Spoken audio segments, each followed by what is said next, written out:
5 नवंबर 1556 को लड़ा गया पानीपत का दूसरा युद्ध भारतीय इतिहास की एक महत्वपूर्ण लड़ाई थी।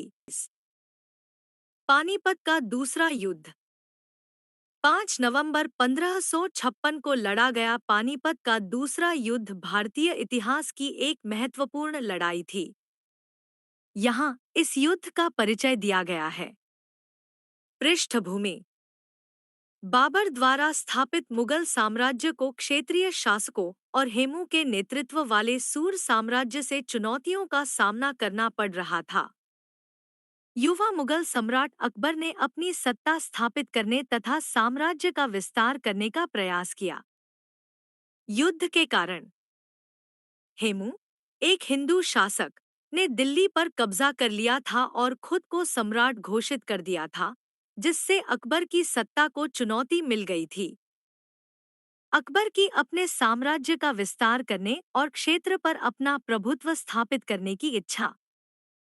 युद्धरत पक्ष: अकबर के नेतृत्व में मुगल साम्राज्य एक अच्छी तरह से प्रशिक्षित और अनुशासित सेना के साथ, हेमू के नेतृत्व में सूर साम्राज्य एक बड़ी लेकिन अव्यवस्थित सेना के साथ। प्रमुख घटनाएं: पानीपत के पास दोनों सेनाओं में भिड़ंत हुई, जिसके परिणामस्वरूप भीषण युद्ध हुआ। हेमू को तीर लगा और मुगलों ने उसे पकड़ लिया। घायल होने के बावजूद हेमू ने आत्मसमर्पण करने से इनकार कर दिया और अंततः उनका सिर काट दिया गया। परिणाम: अकबर की जीत ने क्षेत्र पर मुगल अधिकार को पुनः स्थापित कर दिया। सूर साम्राज्य अंततः मुगल साम्राज्य में समाहित हो गया। इस युद्ध ने अकबर की विस्तारवादी नीतियों की शुरुआत की, जिससे एक विशाल और शक्तिशाली साम्राज्य की स्थापना हुई। पानीपत के द्वितीय युद्ध के कारणों को संक्षेप में इस प्रकार बताया जा सकता है। एक मुगल सत्ता को चुनौती: हेमू, एक हिंदू शासक, ने दिल्ली पर कब्जा कर लिया था और खुद को सम्राट घोषित कर दिया था, जिससे अकबर की सत्ता को चुनौती मिल गई थी। 2 विस्तारवादी नीतियां: अकबर अपने साम्राज्य का विस्तार करना चाहता था और क्षेत्र पर अपना प्रभुत्व स्थापित करना चाहता था।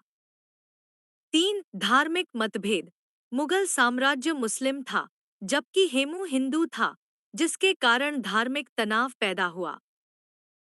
4 सत्ता संघर्ष: यह युद्ध मुगल साम्राज्य और सूर साम्राज्य के बीच एक सत्ता संघर्ष भी था। 5 क्षेत्रीय महत्वाकांक्षाएं: दोनों साम्राज्यों की क्षेत्रीय महत्वाकांक्षाएं थी और वे क्षेत्र को नियंत्रित करना चाहते थे। 6 आर्थिक हित: यह क्षेत्र आर्थिक रूप से महत्वपूर्ण था तथा व्यापार मार्गों और संसाधनों पर इसका नियंत्रण था। 7 व्यक्तिगत महत्वाकांक्षा: अकबर की व्यक्तिगत महत्वाकांक्षा और प्रसिद्धि की इच्छा ने उसके युद्ध में जाने के निर्णय में भूमिका निभाई। 8 मुगल साम्राज्य की रक्षा: अकबर ने युद्ध को अपने साम्राज्य और अपनी विरासत की रक्षा के रूप में देखा।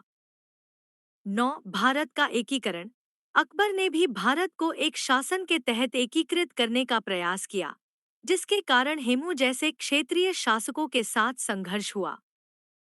10 ऐतिहासिक प्रतिद्वंद्विता: मुगल साम्राज्य और सूर साम्राज्य के बीच ऐतिहासिक प्रतिद्वंद्विता ने भी इस युद्ध को बढ़ावा दिया।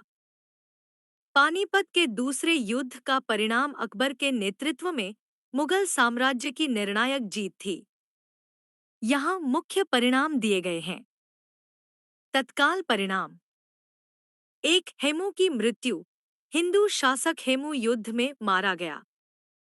2 दिल्ली और आगरा पर कब्जा: मुगलों ने दिल्ली और आगरा पर पुनः कब्जा कर लिया, जो हेमू की सेनाओं द्वारा कब्जा कर लिया गया था।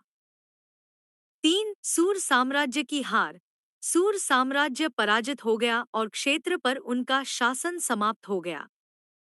दीर्घकालिक परिणाम: 1 मुगल प्रभुत्व की स्थापना: इस युद्ध ने भारतीय उपमहाद्वीप पर मुगल प्रभुत्व की शुरुआत को चिह्नित किया।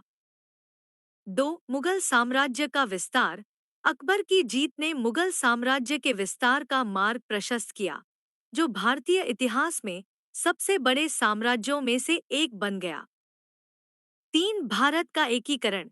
यह युद्ध एक शासन के तहत भारत के एकीकरण की दिशा में एक कदम था, जिसे अकबर के उत्तराधिकारियों ने हासिल किया।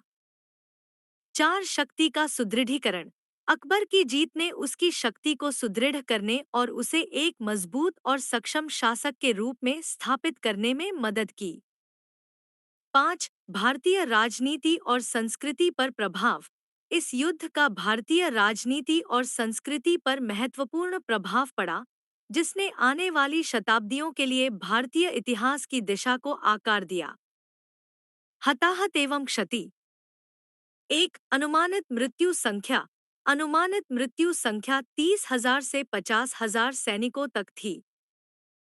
2. सुर साम्राज्य की क्षति। सुर साम्राज्य को भारी क्षति हुई, जिसमें उनके नेता हेमू की मृत्यु भी शामिल थी।